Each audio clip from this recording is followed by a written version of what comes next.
अंगुलीमल का हृदय परिवर्तन। शांति गहरे भीतर से उत्पन्न होती है। ये अस्तित्व से मन तक और मन से पर्यावरण तक उत्पन्न होता है। ऐसा कहा जाता था कि बुद्ध जहाँ भी उपदेश देते थे उस स्थान के चारों ओर 20 मीलों तक कभी हिंसा नहीं होती थी और चीज़ें बहुत शांत और शांतिपूर्ण होती थी। बुद्ध के समय की एक कहानी है। एक आदमी था जो डाकू था और उसका नाम अंगुलीमाल था। जो लोग बुद्ध को जानते हैं वो अंगुलीमाल को भी जानते हैं। इन दिनों उनकी तुलना हिटलर से की जाती थी। उसने 999 लोगों की हत्या कर दी थी और उनकी उंगलियां काटकर उन उंगलियों की माला बना ली थी। वो एक आतंक था। लोग उससे डरते थे।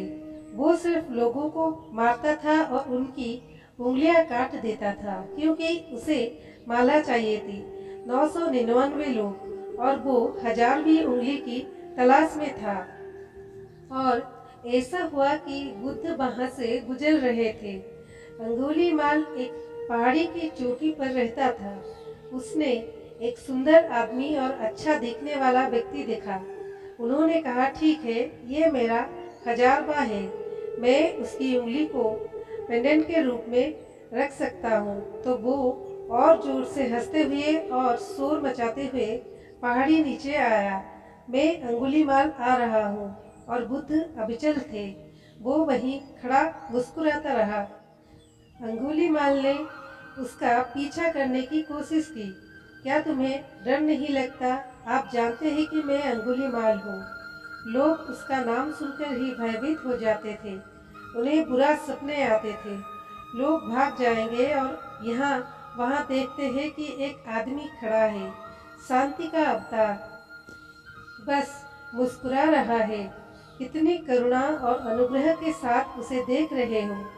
अंगुलीमाल ने बुद्ध के सामने आकर उनकी ओर देखा तो वो दंग रह गए। कुछ मिनट और फिर वो पिघल गया। उसे नहीं पता था कि उसके साथ क्या हो रहा है। अंगुलीमाल बुद्ध के चरणों में गिर पड़ा। बुद्ध ने कहा, हाँ, आगे बढ़ो, तुम्हें मेरी उंगली चाहिए। लेकिन अंगुलीमाल ऐसा नहीं कर सका। प्रकाश और प्रेम की मात्रा ने अंगुलीमाल को झकझोर कर रख दिया। वो बुद्ध के चरणों में गिर पड़ा और फिर वो भिक्षु शिष्य बन गए। बुद्ध ने उन्हें ध्यान सिखाया। उन्होंने अपना नाम भी बदल लिया। उसका सब कुछ बदल गया और लोगों को इस बात पर यकीन नहीं हो रहा था।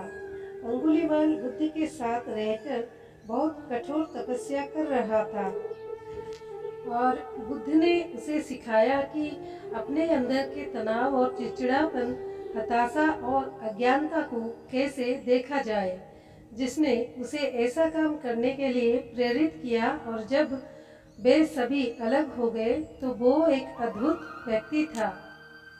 कुछ वर्षों, लगभग 10 वर्षों के बाद वो बुद्ध के निकट रह रहा था। बुद्ध ने उससे कहा, अब तुमने बहुत अच्छी अवस्था प्राप्त कर ली है। अब जाओ और उपदेश दो। अब ये आदमी इन गांवों में जाता है जहां उसने उंगलियों को इकट्ठी की थी, वहां के लोगों को सिखाने के लिए। जब वो जाएंगे तो 10 साल बाद भी लोग उन्हें माफ़ नहीं करेंगे। वे उससे बदला लेने की पूरी भावना रखते थे। वे उस पर पत्थर फेंक रहे थे। उसके पूरे शरीर पर चोट के निशान थे। जब किसी ने उसे देखकर पूछा क्या हुआ, लेकिन वो अभी भी बहुत शांत था और उसके चेहरे पर मुस्कान थी। लोगों ने कहा, यहाँ कोई है जो किसी की मदद करने आया है। और फिर उसे पत्थरों से मारा गया और उसे चोट लगी है, लेकिन वो अंदर से कभी आहत नहीं हुए। वो अब भी मुस्कुरा रहे थे। और जब किसी ने उनसे पूछा, आप मुस्कुरा कैसे रहे हैं, उन्होंने कहा, देखिए, ये लोग दिखा रहे हैं कि वे अपने जीवन में कितनी पीड़ा और तनाव से गुजरे हैं, परंतु इस परम ज्ञान के लिए मैं ऐसे ही पड़ा रहता और उन्हें और अधिक क्रोधित कर देता। मैंने उनमें ये पीड़ा पैदा की है और अब उसका प्रदर्शन किया जा रहा है। वो कायम रहा और जब लोगों ने देखा कि अंगुलीमाल की ओर से कोई प्रतिक्रिया नहीं हो रही है और वो अभी भी मुस्कुरा रहा है, अभी भी शांत है, अभी भी बहुत शांतिपूर्ण है, तभी वे उसके पास वापस आने लगे। जब आप प्रतिक्रिया नहीं देते तो लोगों की रुचि अधिक हो जाती है, क्योंकि प्रतिक्रिया आने पर हर कोई सामान्य महसूस करता है। वे शांति और खुशी महसूस करते हैं। लेकिन जब दूसरा व्यक्ति कोई प्रतिक्रिया नहीं देता तो ये बात उन्हें कहीं ना कहीं चुभती है। ये उन्हें वापस आने के लिए प्रेरित करता है। इसलिए वे सभी उनके पास वापस आए। उन्होंने उनसे ध्यान करना सीखा और वे अपने जीवन खुश हो गए। तभी अंगुलीमाल ने देखा कि शांति एक व्यक्ति से आ रही है। जब एक व्यक्ति शांत होता है तो वो अपने चारों ओर बहुत शांति पैदा कर लेता है। ये सहज है। मन में शांति रखना कोई कठिन काम नहीं है। ये एक सहज प्रक्रिया है। ध्यान ऐसा ही है। ये एक सहज प्रक्रिया है। जब अंदर शांति होती है तो बाहर भी शांति व्याप्त हो जाती है।